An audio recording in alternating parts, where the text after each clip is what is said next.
Shalom saudara yang dikasihi oleh Tuhan. Saya percaya kita semua dilawat oleh Roh Allah yang hidup.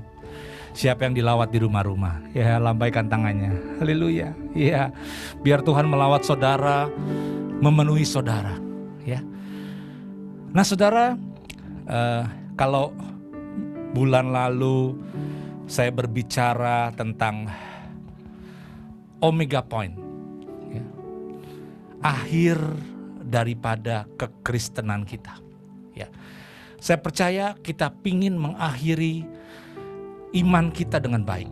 Saya percaya kita ingin mengakhiri hubungan kita dengan Tuhan dengan baik. Sehingga Tuhan bisa berkata kepada kita, hai hambaku yang baik dan setia, masuklah di dalam kebahagiaan Tuhanmu. Saya percaya kita akan bisa mengakhiri kalau yang kita pelajari minggu lalu adalah yang pertama, kita memulai alpha point-nya dengan benar, yaitu melalui Yesus Kristus Tuhan yang ada dalam hidup kita. Ya, kita menerima keselamatan karena kasih karunia dan iman kita. Dan hal yang kedua adalah bagaimana kita hidup dari iman kepada iman. Kita memelihara iman kita. Dan pagi ini kita akan lanjutkan, ada 2 poin lagi supaya kita bisa mengakhiri pertandingan, mengakhiri Omega Point kita dengan baik. Coba kita buka di dalam 2 Timotius 4 ayat 7. 2 Timotius 4 ayat yang ke-7. Ya, firman Tuhan berkata, aku telah mengakhiri pertandingan yang baik. Aku telah memelihara iman. Ya. Mari kita berdoa sebelum kita masuk dalam firman Tuhan. Bapa yang baik, kami bersyukur kalau pagi ini Roh Allah yang hidup sudah melawat kami. Dan saat ini biarlah Roh Kudus akan mengajar, menjamah hati kami dan pikiran kami akan setiap kebenaran firman Tuhan. Kami buka hati dan pikiran kami ya Tuhan. Dan tolonglah hamba-Mu yang hina ini untuk boleh menyampaikan isi hati-Mu, firman-Mu yang begitu berkuasa, yang begitu mengagumkan buat kami semua. Kami semua mau belajar dan kami percaya kami dapat diberkati oleh Tuhan. Yang percaya sama-sama kita katakan dalam nama Yesus, haleluya, amin. Saudara, kita ingin nyanyi satu pujian. Ya. Ajaib Kau Tuhan, penuh kuasa, sanggup pulihkan keadaanku.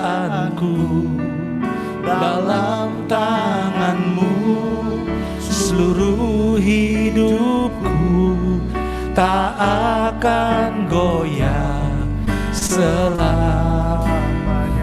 Kita katakan kekuatan di dalam hidupku ya Tuhan. Haleluya.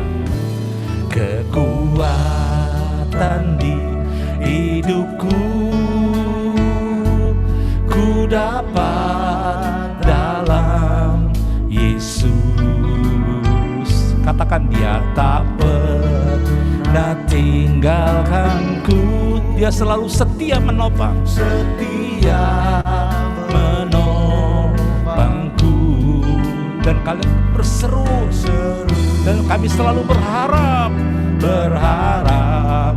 dalam Yesus. Katakan ajaib Kau Tuhan, ajaib Kau Tuhan, penuh kuasa. Kau sanggup pulihkan, Engkau sanggup sembuhkan penyakit kami. Yes, dalam tangan-Mu, dalam tangan-Mu seluruh hidupku tak akan goyah, tak akan goyah selamanya, tak akan goyah. Kami percaya kami tidak akan goyah, tak akan goyah selamanya.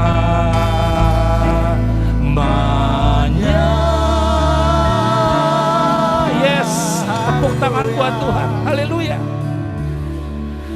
Saat kita berada dalam Yesus Kristus, saya percaya Kita semua percaya kita tidak akan goyah selamanya. Yang percaya katakan amin. Yes. Nah, tadi Paulus berkata bahwa aku telah mengakhiri pertandingan. Ya.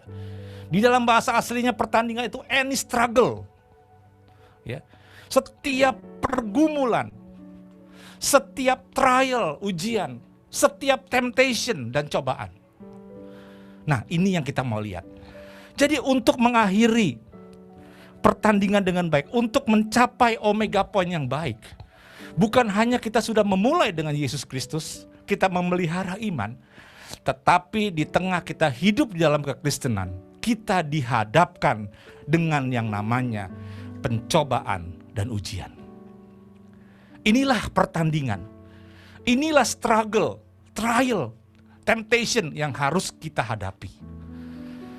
Nah saudara, sayangnya berita yang gak enaknya adalah bahwa saudara dan saya diizinkan Tuhan hidup di antara Allah dan setan plus dunia. Jadi saudara dan saya ada di antara Tuhan, Yesus Kristus, setan, dan dunia. Kita selalu berada di garis itu. Ya. Kita selalu bergumul antara kehendak Allah atau kehendak setan, Roh Kudus atau roh jahat. Itu pertandingan kita, saudara, yang kita harus akhiri dengan baik. Tapi saya percaya kita pasti bisa kalau kita ngerti hal-hal ini. Saudara, berita yang kedua yang gak enak juga, ternyata setan tuh lebih dulu ada di dunia daripada kita. Sebelum Allah menciptakan manusia di Taman Eden, Allah sudah membuang setan ke dunia. Ya. Sehingga 1 Yohanes 5:19 berkata, seluruh dunia ini berada dalam kuasa si jahat. Dan kita ditempatkan di tengah-tengah kuasa si jahat. Di tengah-tengah godaan setan dan dunia yang tawarkan. Ya. Tapi ingat baik saudara, Tuhan atau Allah Bapa tidak pernah menciptakan setan. Dia gak sejahat itu, dia ciptakan setan, tidak. Dia hanya ciptakan malaikat Lucifer. Dia hanya ciptakan malaikat yang memuji dan menyembah dia. Tetapi malaikat ini sombong. Dikatakan dalam Yesaya 28:17, engkau sombong karena kecantikanmu, karena hikmatmu, kau musnahkan demi semarakmu. Ke bumi kau kulempar. Setan lebih dulu ada di bumi. Iblis sudah lebih dulu dan sepertiga malaikat sudah lebih dulu ada di bumi. Ketika kita ada di bumi, maka tidak ada jalan lain. Kita harus berperang. Kita harus melawan setiap godaan dan pergumulan-pergumulan yang diizinkan terjadi. Puji Tuhan, buat kita orang Kristen gak usah takut. Ya. Karena Tuhan kasih kekuatan, yaitu Roh Kudus yang ada bersama kita. Untuk kita bisa menjalani setiap ujian, cobaan, pergumulan yang ada di dunia ini. Mungkin itu sakit penyakit, seperti kawan kita Erik yang terbaring di rumah sakit. Saya percaya ini sebuah pergumulan. Ini sebuah tantangan peperangan rohani. Bagi anak-anak Tuhan, Tuhan sudah siapkan kemenangan. Ya. Tapi tidak bagi orang-orang yang tidak mengenal Yesus Kristus. Makanya orang tidak mengenal Yesus, begitu mereka dapat tantangan, mereka putus asa dan mungkin ada yang bunuh diri. Tapi kita tidak perlu seperti itu. Kita tidak perlu putus asa. Karena kita selalu berada, tinggal kita pilih Tuhan atau dunia atau setan. Ya. Dan ini menjadikan sebuah pilihan. Ya. Saya mau katakan begini, kita memihak Tuhan melawan setan, atau kita memihak setan melawan Tuhan. Pilihan dari tangan kita. Mau pihak mana? Kita memihak Tuhan lawan setan karena dia tetap ada, atau kita memihak setan sekalian lawan Tuhan. Dan saya percaya ya, umat Tuhan yang dikasihi oleh Tuhan, kita akan selamanya memihak kepada Tuhan. Karena Tuhan memihak kepada kita. Dia pilih kita. Dia selamatkan kita. Untuk kita berperang melawan setan. Ya. Nah, pencobaan, godaan, temptation, itu mutlak diperlukan. Kalau Tuhan mengizinkan itu terjadi, pasti artinya Tuhan membiarkan supaya itu diperlukan oleh umat manusia, khususnya anak-anaknya. Kenapa, saudara? Supaya kita bisa mempunyai kemenangan yang sejati. Supaya kita bisa mempunyai iman yang teguh. Tadi dikatakan Paulus, aku telah mengakhiri pergumulan, penderitaan, peperangan dengan baik. Paulus hidupnya gak enak, saudara. Paulus hidupnya banyak penderitaan. Paulus hidupnya banyak ditentang. Bahkan dia pergi ke Roma. Taruhannya nyawa, saudara. Maka dikatakan, aku telah mengakhiri pertandingan. Pertandingan kita belum selesai, saudara, di dunia ini. Pertandingan saudara dan saya belum selesai. Selama kita masih hidup, kita masih mesti melewati pertandingan-pertandingan itu. Dan itulah yang namanya pertandingan iman. Sekarang kita lihat, kalau Tuhan mengizinkan ujian dan pencobaan, banyak di antara kita dulu berpikir Tuhan hanya memberikan ujian, betul. Tapi Tuhan juga membiarkan pencobaan terjadi dalam hidup kita. Jelas, secara sumber, pencobaan itu atau temptation bahasa Inggrisnya, itu datang dari iblis dan dunia. Tetapi ujian atau trials itu datang dari Tuhan atau dari Allah sendiri. Yakobus 1 ayat 13. Coba kita lihat ini. Apabila seorang dicobai, ditempted, digoda, janganlah ia berkata pencobaan ini datang dari Allah. Sebab Allah tidak dapat dicobai oleh yang jahat, dan ia sendiri tidak mencobai siapapun. Tunggu bentar ya, biar di sana. Jadi katakan Allah tidak dapat dicobai oleh yang jahat. Artinya, pencobaan bisa diizinkan Tuhan terjadi dalam hidup kita. Mungkin terpapar COVID-19. Mungkin mengalami di PHK. Bisa terjadi. Atau mungkin kita kena bencana, kecelakaan. Bisa terjadi. Tapi jelas dikatakan bukan dari Tuhan. Tuhan gak pernah mau mencobai dengan yang jahat. Artinya Tuhan hanya mau menguji. Tapi yang mencobai adalah iblis sendiri. Matius 4 ayat 1. Coba kita lihat. Maka Yesus dibawa Roh Kudus, Roh Allah Bapa, ya. Jelas di sini ada dua peran, Roh Kudus dan Anak. Ke padang gurun untuk dicobai siapa? Iblis. Jadi jelas tadi ayat Yakobus 1 dan Matius 4 bahwa yang mencobai kita, yang menawarkan seolah-olah baik, Yesus ditawarkan. Ketika dia lapar, dia sedang berpuasa, dia ditawarin, kamu kan anak Allah, punya kuasa di dunia ini. Jadikan aja nih batu roti. Tempat padang gurun di mana Yesus dicobai. Batunya itu, saudara, ya. Itu kenapa iblis bisa ngomong roti, nggak ngomong bakpao gitu misalnya ya. Nah, itu karena di padang gurun di mana Yesus dicobai, batunya itu berwarna kecoklat-coklat kekuningan, sama seperti roti habis dipanggang. Wah, enak banget. Memang begitu, ya. Dengan sinar matahari dan padang gurun, itu batu itu seperti roti. Mata kita melihat, wow, roti, seperti roti. Bener lo iblis, seperti roti. Lapar langsung kan, betul gak? Saudara coba kali puasa, lihat roti keluar dari oven, wah masih wangi, waduh, langsung lapar kan. Iblis seperti itu. Ketika Hawa dicobai, dia mencobai Hawa dengan lihat buah itu. Buah itu bagus. Bagus, mata kita dicobai. Begitu Hawa melihat, Hawa langsung tertarik untuk makan buah itu. Saudara, dengar baik. Dosa bukan berarti ketika Hawa memetik buah itu, memakan dan menelannya.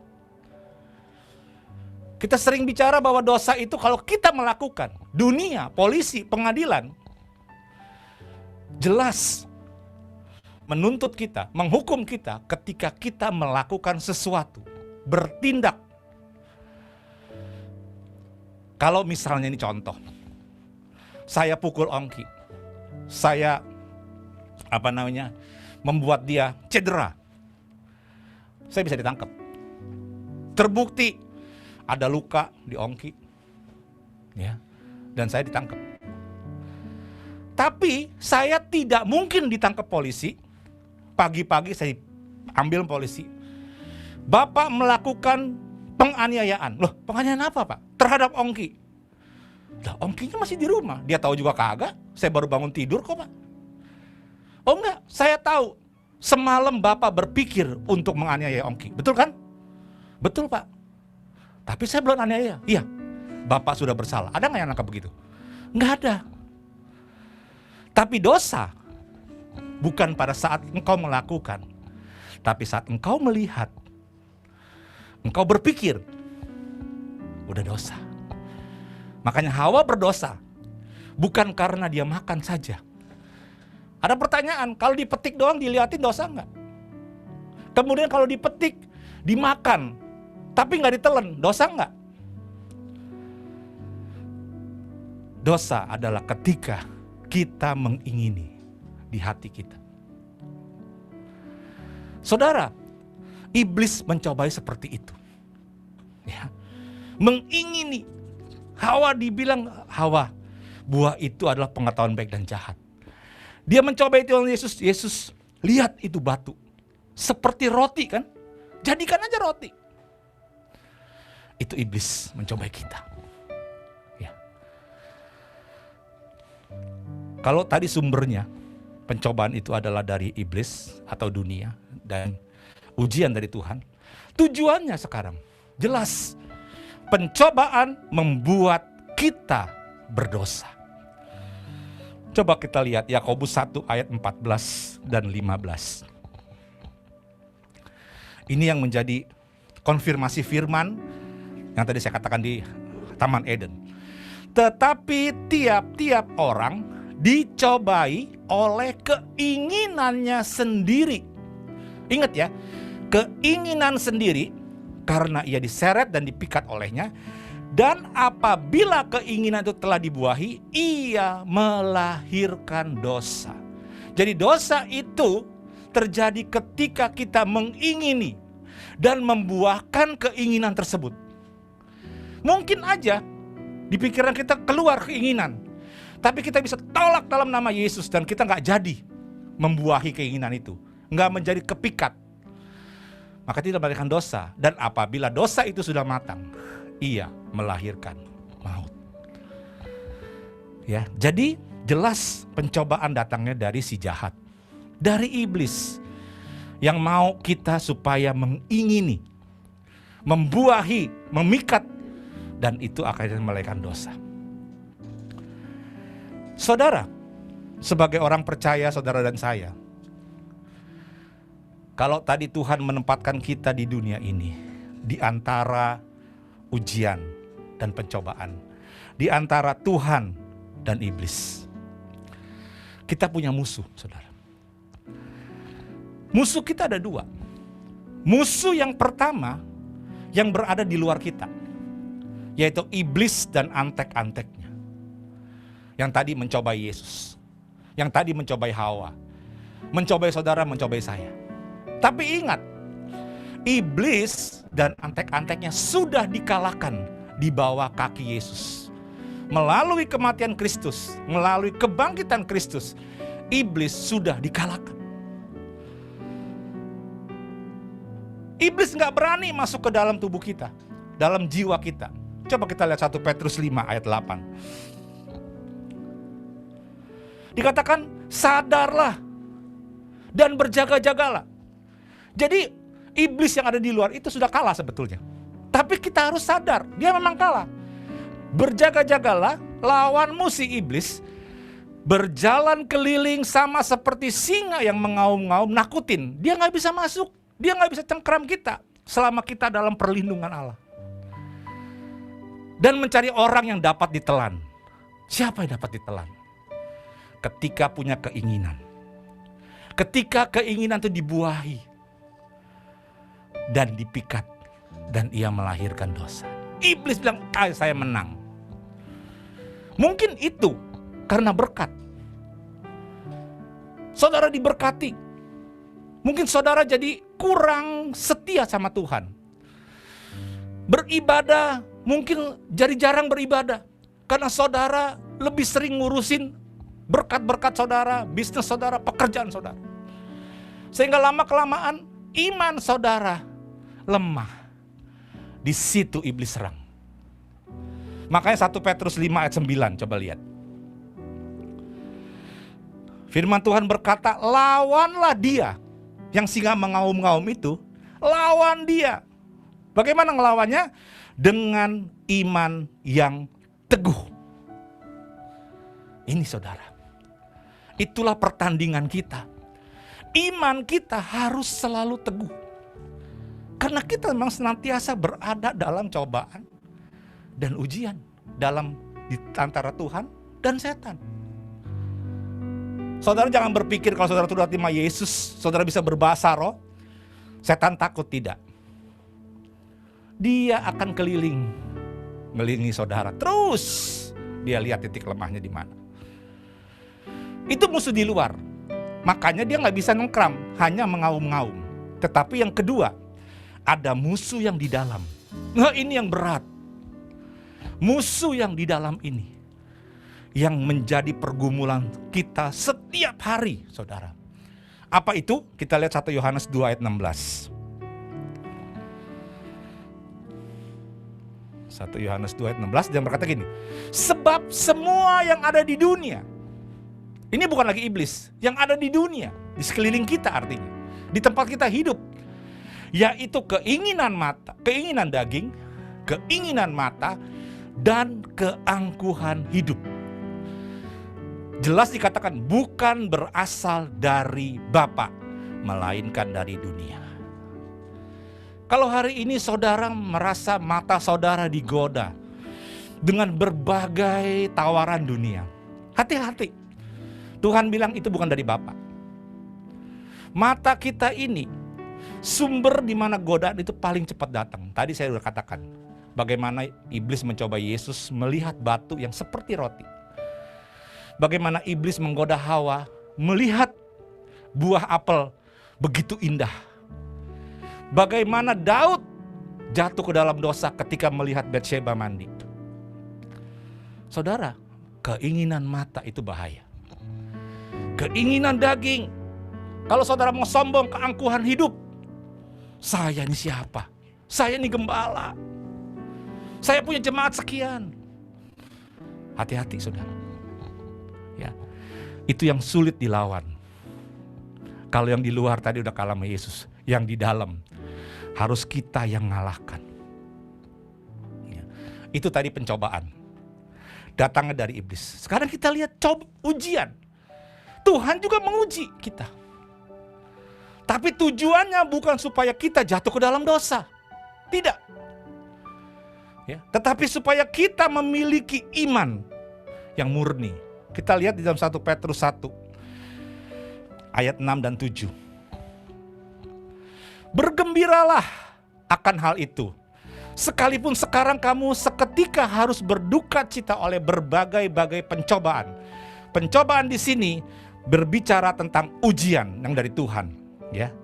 Maksud ujian tersebut ialah untuk membuktikan kemurnian imanmu yang jauh lebih tinggi nilainya daripada emas yang fana, yang diuji kemurniannya dengan api sehingga kamu memperoleh puji-pujian dan kemuliaan, kehormatan pada hari Yesus Kristus menyatakan dirinya.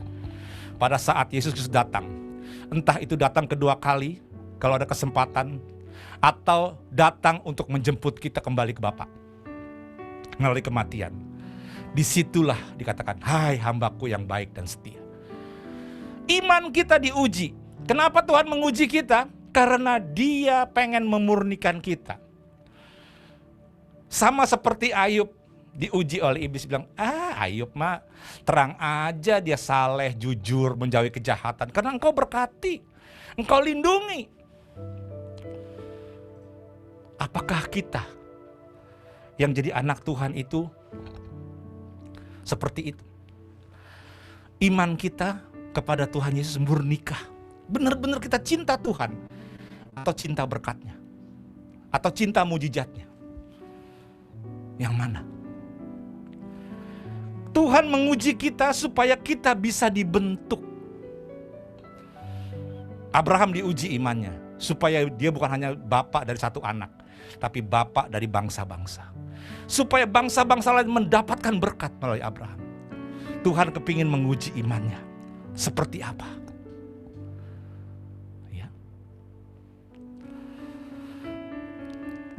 Saya percaya kalau Tuhan menguji kita, kita semua kepingin menjadi orang-orang yang setia. Orang-orang yang tetap mata kita tertuju kepada Tuhan. Bila ku renungkan kasih setiamu, katakan sungguhlah Engkau penolongku, dan dalam naungan kepak sayapmu jiwaku bersorak memuji. Yuk, lebih cepat lagi dikit, sekali lagi. Bila ku renungkan,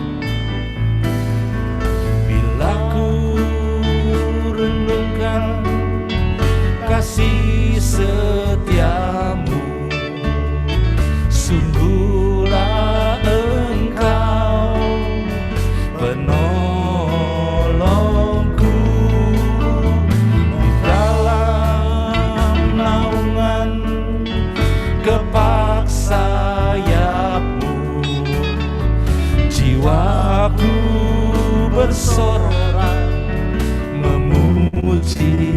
Kita angkat tangan, kita katakan kasih setiamu, kasih setiamu lebih dari hidup. Biar bibirku memegahkan Engkau seumur, yes Lord, hidupku kan memujimu. Tanganku ku naikkan demi, katakan kasih setiamu lebih dari hidup ya Tuhan. Kasih setiamu lebih dari hidup. Biar bibirku memegahkan Engkau. Katakan seumur hidupku, kan memujimu. Tanganku ku naikkan demi nama. Kami naikkan tangan kami demi namamu. Tanganku ku naikkan demi nama. Tanganku ku naikkan demi namamu. Berikan tepuk tangan buat Tuhan. Haleluya. Saya percaya kasih setia Tuhan lebih dari hidup kita, ya. Biar kita terus memuji-muji sepanjang umur hidup kita. Jadi kalau yang pertama, kita harus menghadapi cobaan dan ujian. Yang kedua atau poin yang terakhir, kita perlu dipenuhi oleh Roh Kudus. Saya percaya kalau tadi tim musik menaikkan banyak pujian dengan Roh Kudus, dan ini memang Tuhan mau ini. Tuhan mau kita dipenuhi oleh Roh Kudus. Kita lihat satu ayat. Yohanes 14 ayat 16.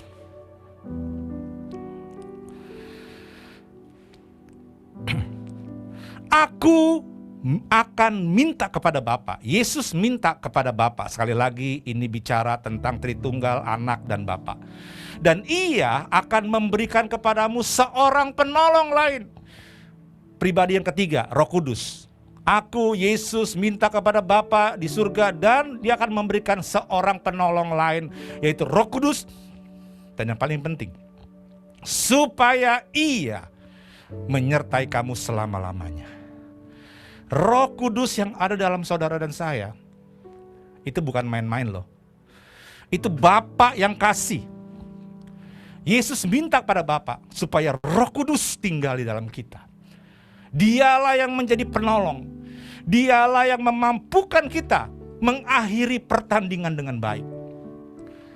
Oleh karena itu, kita perlu penuh dengan Roh Kudus. Saudara, setiap orang percaya setelah menerima keselamatan, Roh Kudus akan diam dalam hidup saudara dan saya. Tetapi kalau dia diam, selain dia diam secara permanen, tapi bisa juga belum penuh. Ya. Nah, ini yang kita mau tahu. Apa yang dimaksud dengan penuh dengan Roh Kudus? Di GBI, di gereja karismatik, kita tahu bahwa tanda kepenuhan Roh Kudus adalah berbahasa roh. Kalau saudara belum bisa berbahasa roh, jangan takut. Saudara bukan berarti tidak memiliki Roh Kudus. Itu tanda awal. Dan orang yang berbahasa roh, jangan sombong. Dia bisa jatuh dalam pencobaan. Ya. Tapi apa artinya penuh dengan Roh Kudus? Efesus 5 ayat 18. Kita lihat. Dan janganlah kamu mabuk oleh anggur, karena anggur menimbulkan hawa nafsu. Tetapi hendaklah kamu penuh dengan roh. Jadi kepenuhan Roh Kudus memang ada. Paulus mengatakan bahwa kita harus penuh dengan Roh Kudus. Apa maksudnya penuh dengan Roh Kudus? Saya mendapatkan melalui Alkitab Amplified Bible yang berkata, "Do not get drunk with the wine, for there is wickedness, corruption, stupidity," kebodohan, ya, kehancuran. "But be filled with the Holy Spirit." What does that mean? Constantly guided by Him. Jadi kepenuhan Roh Kudus artinya constantly guided by Him. Kalau saudara dan saya kepenuhan Roh Kudus, bagi saudara yang belum bisa bahasa roh, saya nggak bisa kepenuhan dong Pak. No. Saudara bisa kepenuhan Roh Kudus dengan cara setiap saat secara konstan dan terus-menerus dipimpin oleh Roh Kudus. Coba kita introspeksi diri kita. Apakah kita dipimpin terus-menerus oleh Roh Kudus? Atau kadang-kadang kita dipimpin oleh kedagingan kita? Oleh keangkuhan hidup kita? Oleh keinginan mata kita? Atau bahkan tawaran dunia? Saya nggak tahu yang mana. Tapi kalau engkau mau penuh dengan Roh Kudus, maka constantly guided by Holy Spirit. Setiap saat engkau dipimpin oleh Roh Kudus. Kenapa? Kita bisa mendukakan Roh Kudus. Ayatnya berkata, janganlah kau mendukakan Roh Kudus Allah yang telah memeteraikan kamu menjelang hari penyelamatan. Kita bisa memadamkan roh. Dikatakan dalam Tesalonika, janganlah memadamkan roh. Artinya, belum tentu kita constantly guided. Kadang-kadang kita padamkan, nggak menyala-nyala roh kita. Ketika kita ibadah, kita naikkan pujian penyembahan, kita kayaknya ya asal lihat aja. Tapi yang Tuhan mau hari-hari ini supaya kita bisa mengakhiri pertandingan, kita filled with the Holy Spirit, penuh dengan Roh Kudus. Artinya every day, every time, constantly Roh Kudus memimpin hidup kita. Saya berdoa supaya kita semua hari-hari ini dipimpin oleh Roh Kudus. Ya. Mari kita naikkan satu pujian. Yesus Tuhan di tinggi,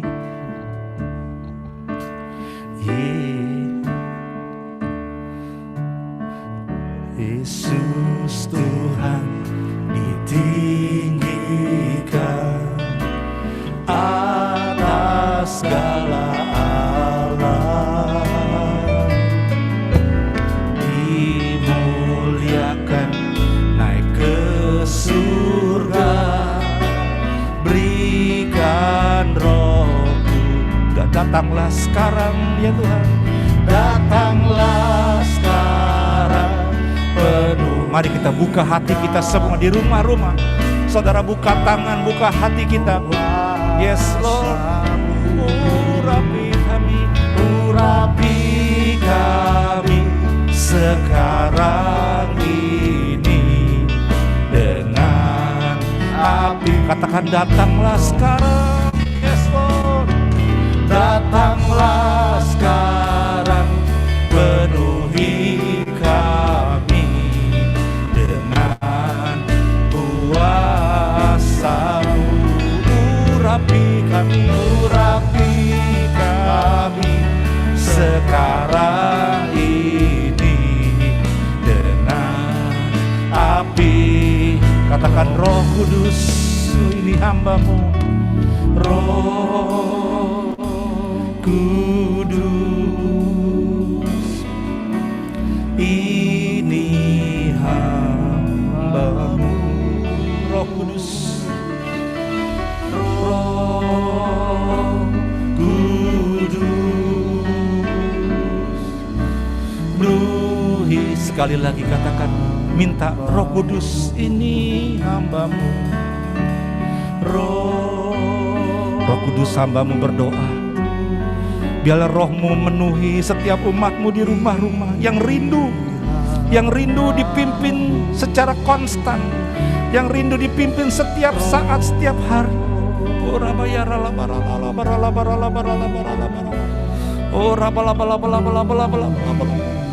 Mari kita berbahasa roh. Yang bisa berbahasa roh silakan saudara berbahasa roh di rumah-rumah. Yang belum bisa sembah Tuhan,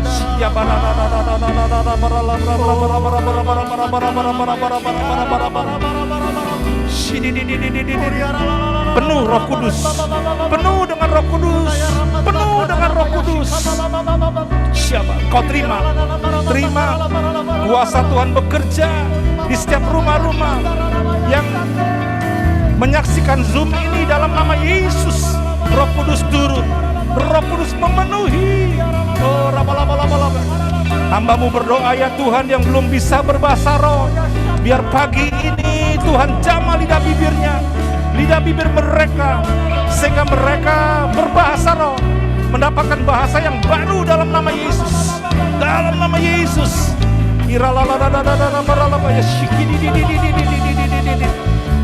Oh,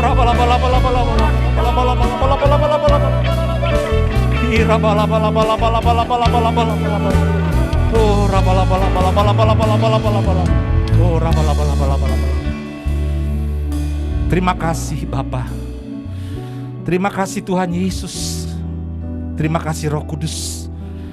Engkau sudah memberikan Roh-Mu ke atas setiap kami di rumah-rumah. Karena kuasa-Mu tidak pernah bisa dibatasi oleh apapun. Engkau adalah roh adanya Tuhan. Dan Engkau menjamah setiap umat-Mu di rumah-rumah. Hari ini kami boleh mengerti satu hal, bahwa kami harus mengakhiri pertandingan dengan baik. Hari-hari ini apapun yang sedang terjadi di dunia ini, kami tidak mau fokus yang terlalu kepada dunia ini, tapi kepada Engkau. Engkau mengizinkan kami ada dalam ujian dan pencobaan. Engkau mengizinkan kami ada di antara Allah dan setan dan dunia. Tetapi Engkau memenuhi kami dengan Roh Kudus, supaya kami memiliki kemenangan, supaya kami memiliki iman yang teguh. Hamba-Mu berdoa Tuhan, biar umat-Mu di rumah-rumah ini, dan kami semua di tempat ini, kami menjadi umat pemenang. Amen. Umat yang selalu dipimpin secara konstan oleh Roh Kudus setiap saat. Terima kasih Bapa di surga. Kami bersyukur buat Tuhan Yesus Kristus sebagai juru selamat dan penebus. Roh Kudus yang memimpin kami. Terpujilah nama-Mu. Dalam nama Yesus Kristus kami berdoa dan mengucap syukur. Haleluya, sama-sama kita katakan amin. Haleluya. Saudara, kita akan akhiri. Sebelumnya kita akan memberikan persembahan saudara ya. Saudara siapkan hati, yuk kita berdoa sekali lagi untuk persembahan dan langsung kayak mengakhiri dengan doa berkat ya. Bapa di surga, saat ini kami bersyukur untuk firman-Mu yang sudah kami terima menjadi berkat buat kami. Dan biarlah saat ini kami juga mau memberi, mengembalikan perpuluhan yang berkat yang Tuhan sudah berikan kepada kami, memberikan persembahan khusus kepadamu buat gerejamu, supaya gerejamu ini diberkati dan gerejamu memberkati banyak orang. Engkau membalas setiap apa yang kami berikan ini dengan berlipat kali ganda. Pakai, kuduskan persembahan kami menjadi alat bagi kerajaan-Mu. Di dalam nama Tuhan Yesus kami bersuka cita dalam memberi. Mari saudara, sebelum kita akhiri, kita buka tangan kita semua ya. Kita akan terima berkat dari Tuhan. Jemaat yang dikasihi oleh Tuhan Yesus, Tuhan memberkati engkau dan melindungi engkau. Tuhan menyinari engkau dengan wajahnya dan memberikan engkau kasih karunia.